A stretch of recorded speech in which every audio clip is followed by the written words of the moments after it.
जयपुर में जब सात संगति थी अभी 5-7 दिन पहले, तो दास के सामने एक बात निकल के आई है। दास पहली बार में उनका नाम उजागर नहीं करेगा, क्योंकि उनकी गलती ये राजेश और इसके सुजाता की तरह कोई इतनी कोई बड़ी नहीं है। लेकिन वो समझ जाएं और अन्य भाई बहनों को भी एक संदेशा मिलेगा। जयपुर की सात संगति में सुबह भाई बहन जब जा रहे थे अपने अपने वहां पर गांव में अपने घर पे, तो उससे पहले सभी को नाश्ता वगैरह भंडारा वगैरह दिया जा रहा था। तो दास ने रात को भक्तों से कहा कि भगत जियो, छाछ अपने पास में बची हुई है, रायता है और ये चटनी हमने ये बनाई ली है छोंक के घी में, और ये पूरी उतार दो, पूरी दे दो, चटनी दे दो और छाछ दे दो, बहुत बढ़िया नाश्ता हो जाएगा। और जाते समय हमने सबको पूरी सब्जी चटनी वगैरह बांध बांध के दे दी कि भैया रास्ते में खाना अपना। अब कुछ बहनें खाना खा रही थी और वो चटनी वगैरह उनको परोसी गई। तो एक बहन ने कहा कि बहन जी, चटनी से खाना कैसे खाया जाएगा? तो उसने कहा कि बहन जी, सब्जी तो है नहीं, चटनी बनाई। बोले सब्जी बनानी चाहिए ना, सब्जी बनानी चाहिए, चटनी से कैसे खाना खाया जाएगा? ये बहुत बड़ी गलती है, ये गलती है, इसमें सुधार कर लो वरना मार खा जाओगे। तुम साध संगति से जुड़े हो। एक तरफ तो कहते हो जो राखूं त्यों ही रहूं, हमरा के चारा, और खाने जाद खरीद हूं मैं गुलाम तुम्हारा। कुत्ता हूं गुरुदेव का, पवन दास का नाम, गले प्रेम की जोड़ी, जहां खेचो ता जाऊं। तो करो तो बावड़ूं, दूर दूर करो तो जाऊं, और जो राखूं त्यों ही रहूं, और जो देवो सो खाऊं। तुम प्रार्थना तो भगवान से रोज ये करते हो, और जब भगवान ने तुम्हारी परीक्षा ली कि वास्तव में मैं इसको जो खिलाना चाहता हूं ये खाना चाहता कि नहीं खाना चाहता, तो परमात्मा ने दास को प्रेरणा करके खाली पूरी और वो चटनी ही भक्तों को खिलाई सुबह, और उसी में नखरे दिखाने लग गए कि सब्जी तो चाहिए, सब्जी के बिना खाना कैसे खाया जाएगा? कल को गधे कुत्ते बनेंगे, पूरी जिंदगी कोई तुम्हें वो चटनी के दर्शन नहीं कराएगा, सूखी रोटियां तोड़नी पड़ेंगी, यूं फेंकेंगे लोग, ले ले त्योल त्योल ले, 100 ग्राम मिट्टी और खाओगे साथ में। सब्जी तो चाहिए। क्या हमें नहीं पता था कि भक्तों को सब्जी चाहिए? लेकिन परमात्मा ने नहीं बनवाई, वो किसी भी तरह से परीक्षा लेगा। तुम कहेंगे दास हो, फिर दास की परिभाषा क्या बताई गुरुजी ने? अब इब्राहिम सुल्तान एक बार एक दास खरीद के ले आया और दास से कहा, भाई तेरा नाम क्या है? उसने कहा, जी दास का कोई नाम नहीं होता, किसी भी नाम से पुकार लो, चाहे मुझे गधा कहो, चाहे मुझे कुत्ता कहो, चाहे ओए ए इधरा कुछ भी कहो, मैं दास हूं। बड़ा प्रभावित हुआ, बोला तेरी क्या इच्छा है? बोला जी दास की कोई इच्छा नहीं होती मालिक, जो मेरे मालिक की इच्छा वही उसके दास की इच्छा। जैसा भी रूखा सूखा दे दोगे, आला गीला दे दोगे, मिर्च रोटी दे दोगे, सूखी रोटी दे दोगे, 2 दिन पुरानी रोटी दे दोगे, तो महाराज मेरा धर्म है दास का कि मैं ये नहीं कहूंगा कि जी ये तो सूखी रोटी है, मैं कैसे खाऊंगा। वो होता है दास। उसके बाद में इब्राहिम सुल्तान उससे इतना प्रभावित हुआ, गुरुदेव भगवान कहते हैं कि इब्राहिम सुल्तान ने उसको मुक्त कर दिया, उसको मुक्त कर दिया कि जा भाई मैं तेरे को दास रूप में नहीं रखूंगा, उसको आजाद कर दिया। इसी प्रकार ये सतगुरु रामपाल जी भगवान इस काललोक से हमें उसी समय आजाद करेंगे जब हम वास्तव में दास बनेंगे। अरे चटनी मिल रही है, कम है क्या? अरे हम लोगों ने भी तो खाई है वो चटनी, बाकी संगत भी तो खा रही थी वो चटनी। तुम एक दो को क्यों सब्जी याद आ गई? क्योंकि अभी दास बने नहीं भाई, अभी दास बने नहीं। ये जग बादल धुंध का मीन ना डरिए, और जय मन चावे राम ने तब दास साधन करिए। अब दास की परिभाषा हो सही है, ध्यान से सुना करो। जब तक हम दास की परिभाषा को नहीं सुनेंगे और नहीं समझेंगे, इतना हम दास नहीं हो सकते। नाम बेशक दास तराने, जैसे पहले भी बताया था आपको कि एक राजा ने अपना बताया इब्राहिम सुल्तानी, जबकि पहले राजा। विचार करो इन बातों पे।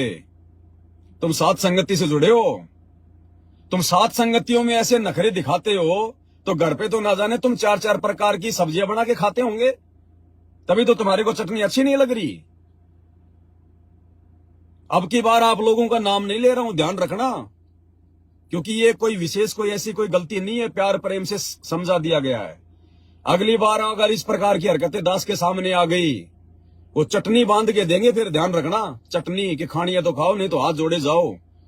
हम भक्तों के लिए अधीन है, भक्तों के गुलाम है। जो बकवाद करने के लिए आते हैं ना, वो यहाँ नहीं चलेगा वो साथ संगति में।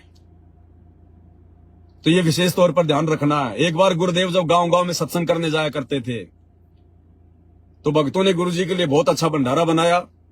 अब उस समय हरियाणा में, ये 1996-97 की बात है, लाइटें गांव में होती नहीं थी। तो भक्तों ने ऐसे कोई मिट्टी का तेल डाल के, कोई चिमनी वगैरह, कोई लालटेन वगैरह जला के अपना भंडारा बनाया।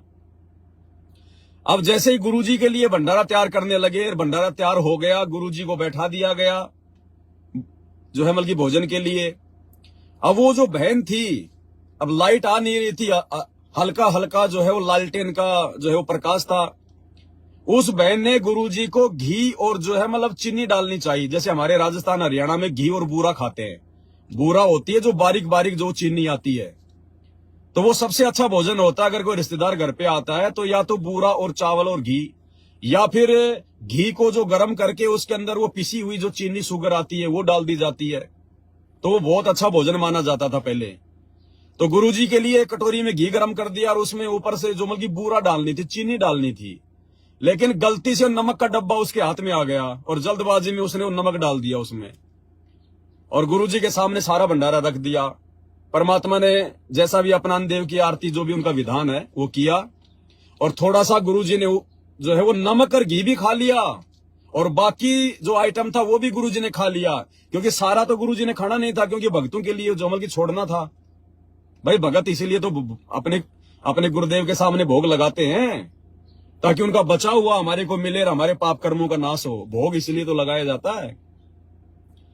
तो जब भी हमारे गुरुजी भोजन करते हैं तो गुरुजी के सामने हमेशा एक्स्ट्रा भोजन और रखना चाहिए, क्योंकि जितनी भूख परमात्मा को है सांसारिक दिखावे में, उतनी तो परमात्मा खाएंगे, तो फिर हमारे लिए फिर वो छोड़ेंगे क्या। इसलिए जब भी हम गुरुजी को भोग लगावे, जैसे एक सामान्य जो होता है ना आदमी, मान लीजिए एक सामान्य व्यक्ति जो मिलकर 4 चपाती खाता है, तो हमने उसी हिसाब से एक थाली में गुरुजी के लिए 4 चपाती या सब्जी वगैरह जो भी रखनी है, और हमने उतना ही भोजन एक्स्ट्रा गुरुजी के पास में और रखना चाहिए, ताकि उसको गुरुजी खा ले और बाकी जो बचे वो हमारे लिए भोग बन जाए। तो गुरुजी ने थोड़ा थोड़ा खा के छोड़ दिया। अब बाद में सभी भक्तों ने उसको मिला के फिर सबको बांटने लगे, तो वो तो खारा खारा लगा। अब जैसे खारा खारा लगा तो बहन समझ गई भैया गलती से तो शुगर की जगह है तो नमक आ गया, तो रोवे गुरुजी के चरणों में गिर गए, परमात्मा माफ करना, ये गुरुजी हमारे को ध्यान नहीं रहा, परमात्मा वो जो है वो शुगर की जगह गलती से नमक गिर गया। तो परमात्मा ने कहा बच्चों रोने की इसमें क्या बात है, तुमने जानबूझ के थोड़ी किया है। और भाई जब मेरे बंदी छोड़ने भोग लगा लिया, तो मैं ना नुकर करने वाला कौन होता हूं। मैंने भी खा लिया जितना मेरी इच्छा हुई इतना, और बाकी मैंने तुम्हारे लिए छोड़ दिया। बाकी भक्तों ने भी वो भोग जो मीठा होना चाहिए था, लेकिन नमक की वजह से खारा हो गया, सबने खाया, सबने।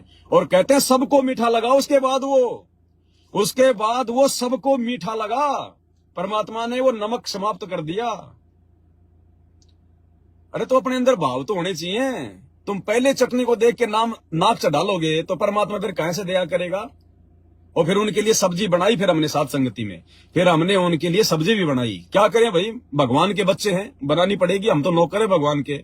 अब भगवान के बेटा बेटे का आदेश हो गया तो भाई हम तो नौकर हैं गुरु जी के, हमने तो उनको सब्जी बना के देनी पड़ेगी, नहीं तो भगवान नाराज हो जाएगा। क्या करें, फिर उनको सब्जी भी बना के देनी पड़ी भाई। लेकिन जो गलतियां हैं वो भी संगत में बतानी